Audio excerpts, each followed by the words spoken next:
Alright, today I'm going to go over the Mountune intercooler for the Fiesta ST. Why I picked it, why it's the perfect one if fitment is your number one priority, and some of the negatives of the other intercoolers when it comes to fitment issues. Now, if you would like to look at size comparisons for Fiesta ST intercoolers, you can simply search Fiesta ST intercooler comparisons. There's a couple different forums out there. Like the first page of the post has the list from top to bottom of all the different intercoolers available at the time that list was made. That shows you the different sizes of the core and how much larger they are over the factory unit. Okay, so this is obviously the factory intercooler, and that's the Mountune. Well, how much bigger is it? It's almost the core is almost about 2 inches longer, a little bit less. It's a 1/2 inch thicker and a 1/2 inch taller.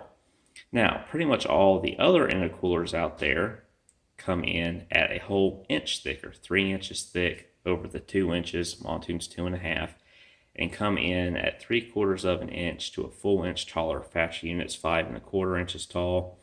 Mountune is 5 3/4. All the other ones out there are 6 and 6 1/4. Both of these can cause some fitment issues that require some just small minor modifications. Personally, I don't want to do that to this car. I plan to keep it as long as possible, and I don't want to cut anything on the car or change my bumper in any way at all. And I want my bumper to go back on the car the way that it came off. Okay, so that's why I picked it. Now let's talk about Mountune. Is a high quality company. They can be a little pricey, but they have good quality. They typically do sales on a regular basis. They last long. The codes do spring 20, summer 20, etc. And that's up to 20% off on select products. Now, if this particular intercooler, it was 15% off. Shipping is free. I ordered it on Sunday, got it on Friday. I mean, I really can't complain.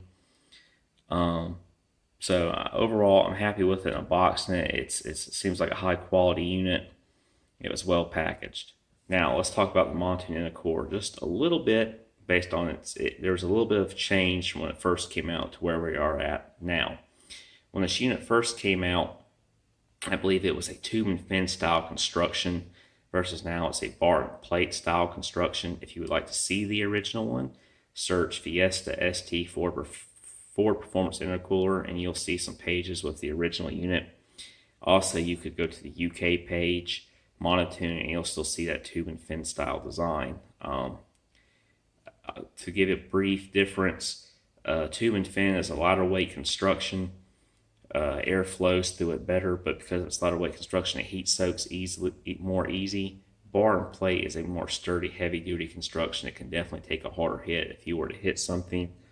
But its disadvantage is air does not pass through quite as well from front to back, but it is more sturdy and is less likely to heat soak. If you're interested in knowing the difference, there's very long articles out there and a lot of discussions of tube and fin versus bar and plate, but it seemed to be like when it came to this car, bar and plate seemed to be what everybody really wanted. Now, let's go over those fitment issues. I'll show you the height issue first. It's on the front of the car. The depth issue, I'll have to show you the bumper, which is over in the corner in the garage. So let's show you that height issue first. All right, here is your little center bracket that connects to your lower underneath tray, or as Ford refers to it, the cooling pack. There's a bolt there, one there, one there. It also goes in straps up there. Now, a lot of the other intercoolers, due to their taller height, this becomes an issue. If you look at the Cobb install page for the Cobb intercooler, they actually are nice enough to be honest and say, hey, you may need to have a friend help you and bend this thing down as you're putting the intercooler on, because your intercooler needs to sit on top of this. Okay, it does not go here. It's supposed to go on top. Okay. The factory intercooler has a little bit of a gap. There's plenty of room. The Mountune cooler, I've already tried to see what it looks like, and it does sit just on top there. It's not being pushed crazy down. Some other people, what they'll do with the other intercoolers, they'll just chop that right there, bend it way down, or some people actually just remove it. Your lower tray is not going to fall off if that's not there. You still have multiple other areas where it's connected, but you do lose that center support. I did not want to do that in this car. I'm trying to keep it as many, body pieces and stuff on it that it came with and not hack and saw at it. So that's one of the advantages of the Mountune intercooler is it fits. Now there's actually two pieces off the factory intercooler you need to make sure you put on your aftermarket intercooler.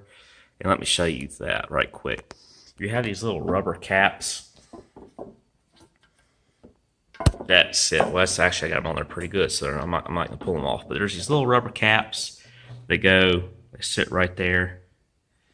And those may come out when you pull your factory intercooler out, or they may be stuck up in the holes.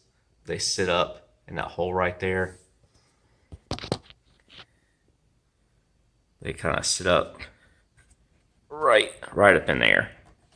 It presses up in there, and it helps it with vibration.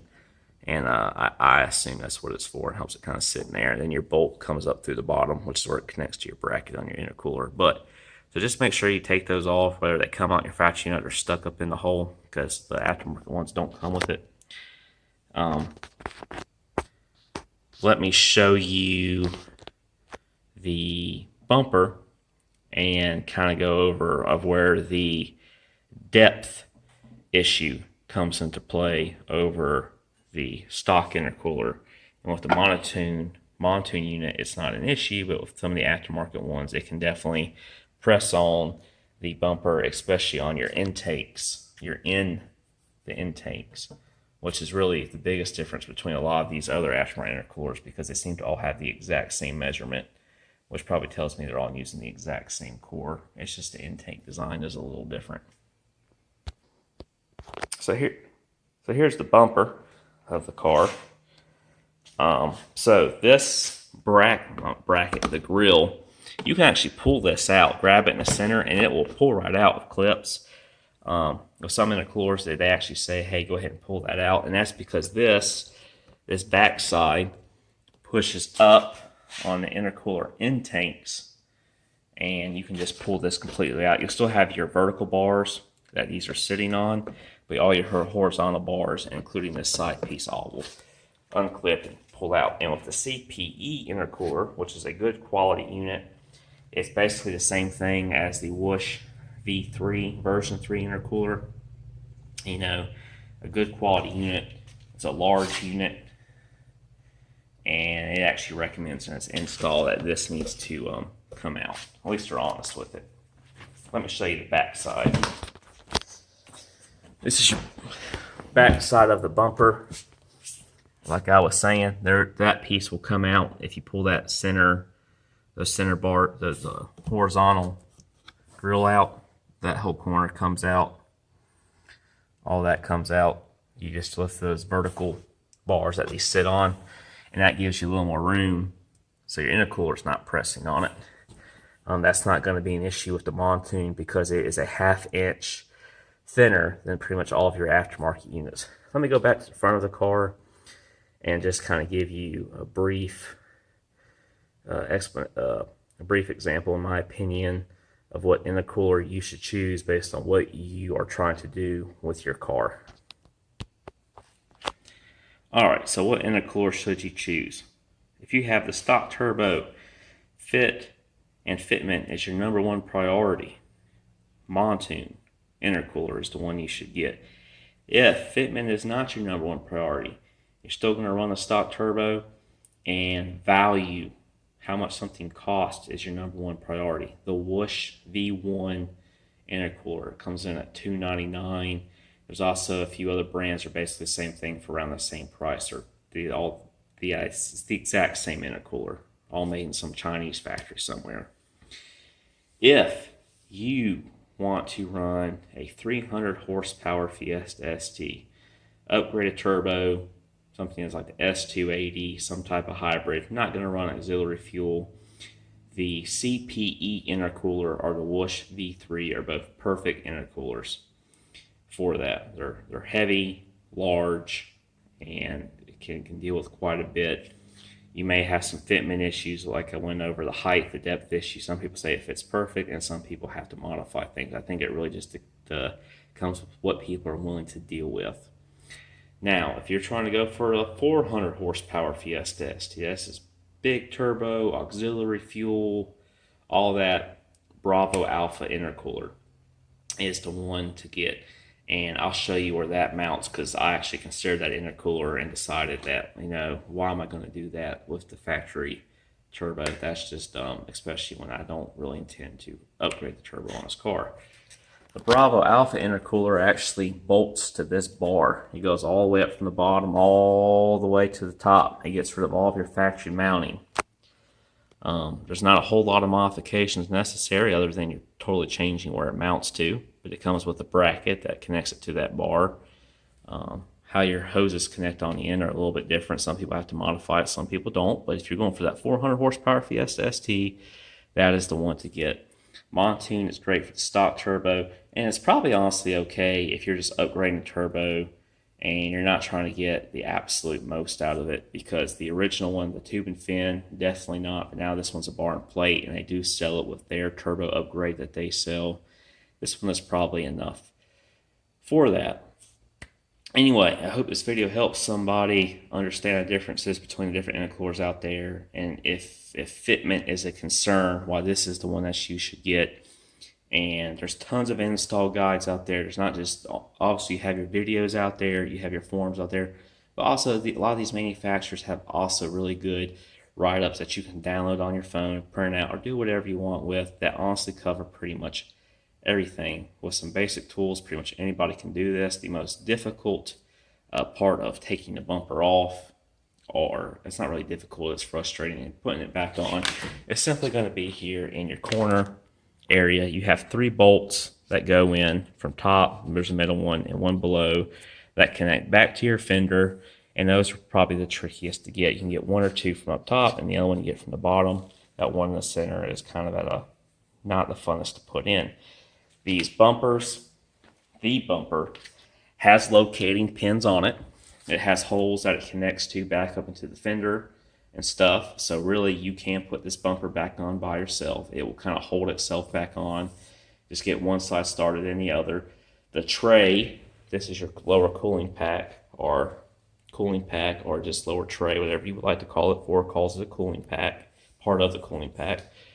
Also has areas where the bumper, there's little tabs on the bottom of the bumper that slide into it. So, it's really not too difficult. And I will show you what this looks like. I'm going to put this Mountune intercooler on the front of the car. I'm going to get it bolted. I'm going to show you what it looks like from the front. And I will also show you what it looks like when the bumper and headlights, car's back on the ground and is outside, and see what it looks like from there also. Alright guys, the intercooler is back on in its basic form, and I just want to show you what it looked like, and I'm going to show you that mounting bracket. See that bracket right there? It sits on top of it. Now imagine if this was a 1/4 inch, 1/2 inch taller. You see how that bracket becomes an issue, and the Mountune intercooler, it sits just on top of it. So just realize that you may have to modify that with other intercoolers. Alright, I'm going to get this back on, and we'll see what it looks like when it's back outside with the bumper on and all that. Alright, I took it for a drive. It seems to have more consistent power, and for some reason it seems to make my blow-off valve a little bit louder. That could just, I don't know, be in my head. I had the windows down, driving around, pushing it pretty hard, but it seemed like the blow-off valve was a little louder. I did tighten down all my boost hoses, so maybe I had a small boost leak. I would recommend doing that when you install the intercooler. Tighten all of your boost hoses down that are around you while you have the bumper off. It's a little bit easier.